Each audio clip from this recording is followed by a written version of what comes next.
Assalamualaikum warahmatullahi wabarakatuh. Oke teman-teman, balik lagi bersama saya.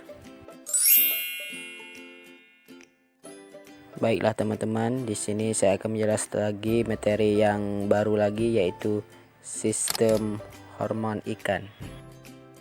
Apa itu sistem hormon ikan? Di sini saya akan menjelaskan sedikit.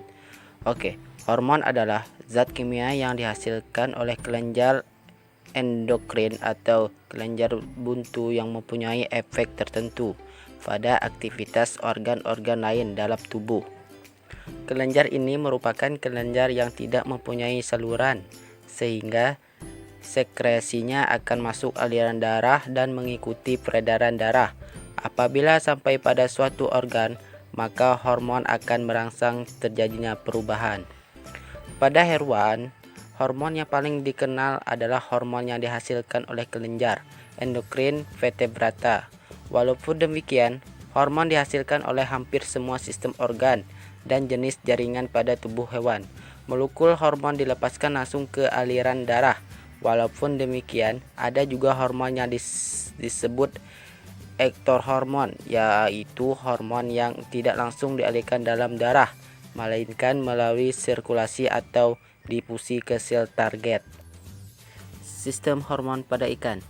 Ikan memiliki beberapa kelenjar endokrin yang menghasilkan hormon, antara lain pituitari, tiroid, ginjal, gonad, pankreas, dan orifisis. Oke, 1.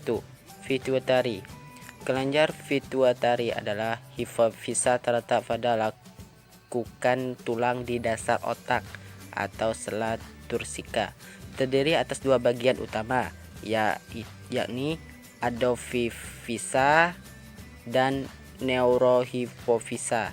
Adenofisa terdiri atas var distalis dan var intermedia, sedangkan neurohipofisa hanya terdiri atas var nervosa yang berfungsi menekskresikan autoksin, arginin, vetoksin, dan isovar distalis merupakan bagian utama adenosifofisa yang menghasilkan sel-sel vesekresi.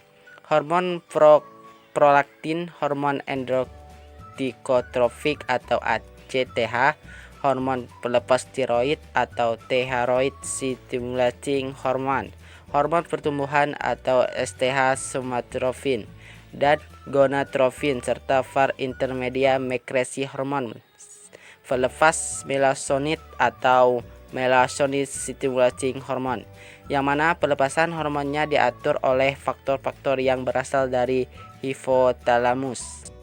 Yang kedua, tiroid. Tirotropin pituitari merupakan faktor utama yang mengontrol fungsi tiroid di bawah kondisi normal. Fungsi tiroid adalah membuat, menyimpan, dan mengeluarkan sekresi yang terutama berhubungan dengan pengaturan laju metabolisme. Sintesis dan pengeluaran hormon tiroid secara otomatis diatur untuk memenuhi tuntutan kadar hormon dalam darah lewat mekanisme feedback hipotalamik. Baiklah, di sini contoh kelenjar tiroid pada ikan herring atau Clufavia herogus. Bisa dilihat pada gambarnya.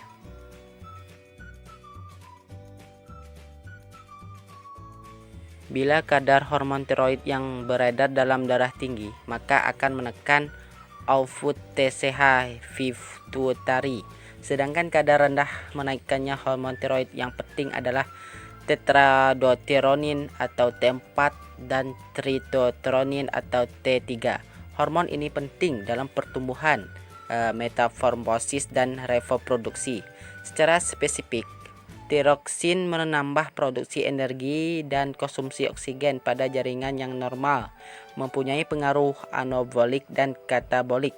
Terdapat protein, meningkatkan proses oksidasi dan tubuh, mempercepat laju penyerapan monosakarida dari saluran pencernaan, meningkatkan glikonolosis hati, dan diduga mengontrol pelepasan somatotropin, koltrikofin, dan gonadotropin dari hipofisis. Yang ketiga, gonad. Gonad merupakan kelenjar endokrin yang dipengaruhi oleh gonadotropin hormon atau GTH yang disekresikan kelenjar pituitari. Meskipun gonadotropin tidak secara langsung mempengaruhi perkembangan telur atau sperma ikan, namun mempengaruhi sekresi estrogen oleh sel folikel telur dan endogen oleh jaringan testis. Estrogen yang umum didapatkan dalam cairan ovarium telestri adalah estradiol 17 yang merupakan derivat dari 17-hydroxyprogesterone, sedangkan androgen yang umumnya disintesis adalah testosteron. Yang keempat adalah ginjal. Ginjal merupakan salah satu organ yang memiliki sel endokrin, antara lain jaringan internal, sel-sel kromafin, juxtaglomerulus, dan corpuscle. Fungsi kelenjar ini dikontrol oleh pituitari melalui ACTH. Yang kelima, kelenjar ultimobrachial. Pada telostei, kelenjar ultimobrachial terletak pada septum permisah antara rongga abdomen dan sinus venosus. Tampak sebagai pita berwarna putih pada septum. Kelenjar ini serupa dengan paratiroid pada vertebrata tingkat tinggi, tapi tidak berupa folikel, melainkan menyebar pada septum. Kalsitonin merupakan hormon yang disekresikan oleh kelenjar ultimobrachial. Hormon ini berperan menurunkan kadar kalsium darah. Beberapa kajian juga menunjukkan bahwa kalsitonin dapat melakukan peranan dalam membuat ikan mampu menyesuaikan diri terhadap lingkungan hidromineral yang berubah-ubah. Dan yang terakhir yaitu yang keenam, urofisis. Urofisis, nama lain the caudal neurosecretory system, merupakan neurosecretory yang terletak pada bagian belakang spinal cord. Urofisis didapatkan pada setiap spesies ikan, namun fungsi hormon yang dihasilkan masih menimbulkan kontroversi. Walaupun secara umum sekresi urofisis berhubungan dengan fungsi hormoregulasi, di mana berpengaruh terbesarnya adalah pada ginjal. Ada 4 hormon yang diidentifikasi dalam urofisis, yaitu urotesis 1, 2, dan 4.